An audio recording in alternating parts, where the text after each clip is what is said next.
할렐루야, 오늘도 좋은 날입니다. 잠언 25장 21절에서 25절 말씀 묵상입니다. 오늘은 원수와 화목하게 하소서라는 제목으로 말씀을 나누도록 하겠습니다. 세계 2차 대전 당시에 나치 독일이 유대 사람 600만 명을 가스실에서 죽였습니다.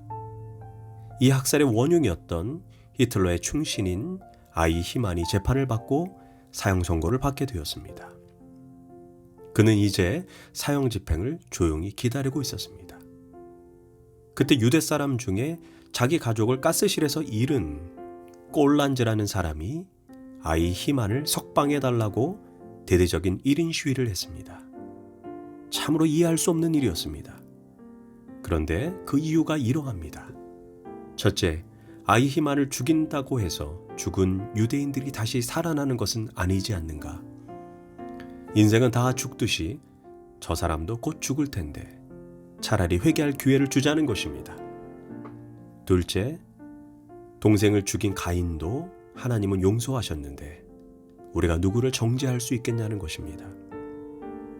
마지막 셋째가 너무나 가슴을 뜨겁게 합니다. 사랑이 식어지는 세상에 이제부터라도 예수님이 보이신 참 사랑을 심어야지. 언제까지 미워하고 보복을 할 것이냐라는 것입니다. 잠언 25장 21절은 이렇게 말합니다. 내 원수가 배고파하거든 음식을 먹이고 목말라 하거든 물을 마시게 하라. 에이 쌤통이다 하며 기뻐하지 말라는 것입니다. 하지만 원수가 배고파하거든 음식을 먹이고 목말라 하거든 물을 마시게 하라는 이 말씀을 오해하지는 말아야 합니다. 원수를 사랑하라고 해서 원수에게 사업자금을 대주고 달라는 대로 다 주라는 말은 아닙니다. 이 말은 아무리 원수라도 생명이 왔다 갔다 할 때는 못 본 채 하지 말고 도와주라는 것입니다. 사실 세상 방식은 나에게 해를 가한 만큼 똑같은 방식으로 대가를 치르게 합니다. 하지만 복수는 순간은 통쾌할지 모르겠지만 더 큰 복수를 가져오고 악은 더 큰 악을 불러오게 됩니다. 결국 복수의 악순환은 인생을 더 낭비하게 하고 공멸의 길로 가게 합니다. 그래서 그 악순환의 고리를 자르고 선순환으로 바꾸기 위해서 악을 선으로 복수를 사랑으로 바꾸어야 합니다. 그럴 때 잠언 25장 22절은 말합니다. 그리하는 것은 핀숯을 그의 머리 위에 놓는 것과 일반이요 여호와께서 내게 갚아주시리라. 많은 사람이 이 말씀을 무섭게 해석합니다. 그 사람 머리 위에 숯을 올려놓으면 그 머리가 홀랑 다 타게 되니 무서운 심판을 받는 것이라고 해석합니다. 물론 어느 정도 그런 의미도 있겠지만 고대 이집트 문헌인 아멘의 모펫의 교훈을 보면 고대 이집트인들은 어떤 사람이 잘못하면 죽일 의도가 아닌 그를 부끄럽게 만들기 위해서 머리 위에 숯을 담은 화로를 올려놓는 의식을 행했다라고 합니다. 그럴 때 머리에 열이 오르기 시작하고 결국 얼굴이 붉어지게 됩니다. 이처럼 하나님은 원수를 선대하고 품어주게 되면 결국 상대방은 자신이 한 악한 행동에 대해 얼굴이 빨개지도록 부끄럽게 만드신다는 것입니다. 나는 상대방에게 악을 행했는데 상대방은 도리어 자기의 선을 행하니 수치감을 얻는 것입니다. 그로 인해 자신을 돌아보게 되고 회개와 변화의 자리로 이끈다는 것입니다. 사실 악한 자에게 보복하는 방법은 그가 망하는 것이 아닙니다. 그가 자신의 잘못을 깨달아서 내가 잘못했구나, 내 생각이 짧았구나를 깨달아서 더 좋은 사람이 되는 것입니다. 우리의 좁은 마음은 하나님의 강한 손으로 당장 다리 몽둥이를 부러뜨려서 내 상처 입은 자존심이 회복되어야 한다고 생각하지만 사실 그 마음의 동기도 세상 사람과 동일한 것입니다. 예수님은 이렇게 말씀하셨습니다. 나는 너에게 이르노니 너희 원수를 사랑하며 너희를 핍박하는 자를 위하여 기도하라. 이같이 한즉 하늘에 계신 너희 아버지의 아들이 되리라. 원수를 사랑하고 나를 핍박하는 자를 위해 기도할 때 하나님의 아들 예수님의 마음을 품게 된다는 것입니다. 왜 우리가 원수를 사랑해야 할 이유가 무엇일까요? 로마서 5장 8절에서 10절은 말합니다.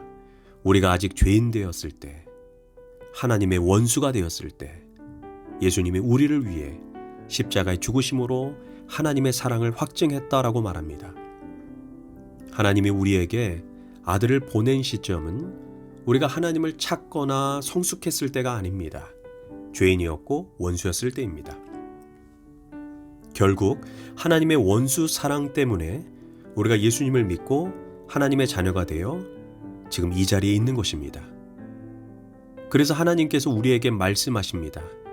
너가 성도라면, 하나님의 사랑을 받은 자라면 너도 원수를 사랑해야 한다. 세상 사람들은 원수에게 끝까지 보복하는 것이 마땅하다라고 생각합니다. 그러나 하나님이 베푸신 사랑이 얼마나 크고 위대한가를 보여주는 것이 원수 사랑입니다.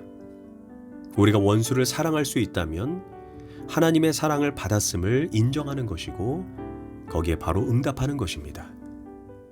사실 내 힘으로는 도저히 원수를 사랑하지 못합니다. 그러나 원수를 구원하고 사랑하기 위해 십자가에 달린 예수님을 보면 원수를 사랑할 힘을 가질 수 있는 것입니다. 그래서 보복하고 싶은 마음이 들 때 하나님, 원수를 사랑할 힘을 주소서 하고 우리는 기도해야 합니다. 그런데 잠언은 우리가 원수를 사랑해야 할 첫 번째 대상을 아내라고 말합니다. 잠언 25장 24절, 다투는 여인과 함께 큰 집에서 사는 것보다 움막에서 혼자 사는 것이 나으니라. 예수님도 사람의 원수가 자기 집안의 식구다라고 했습니다. 서로 뜨겁게 사랑해야 할 아내와 남편이 원수 관계로 살아가는 부부가 생각보다 많이 있습니다. 그래서 24절은 다투는 여자와 싸우면서 살 바에 차라리 혼자 살자.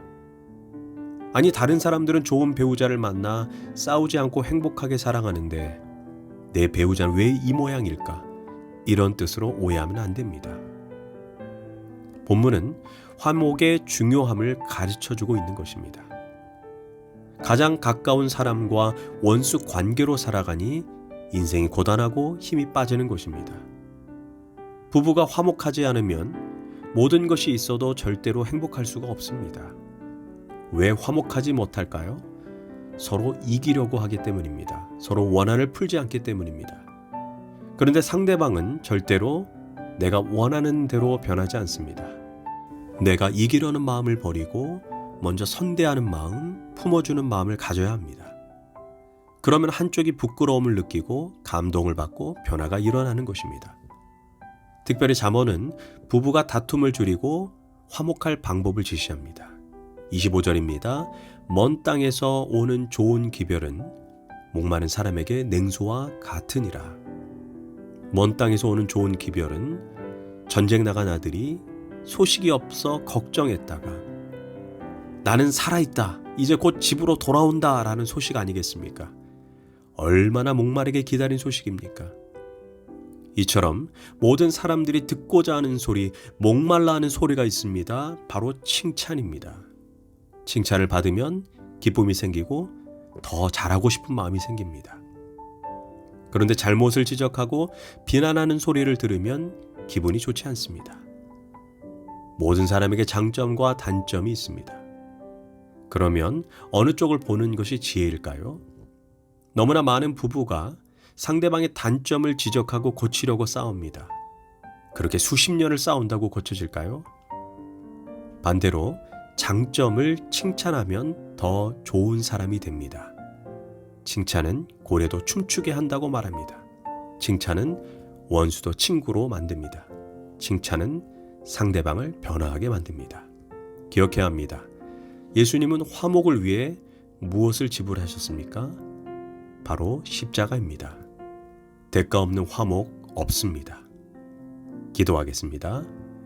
주님, 이웃과 화목하게 하고 특별히 배우자와 화목하게 행복하게 살게 인도하여 주소서. 예수님의 이름으로 기도합니다. 아멘.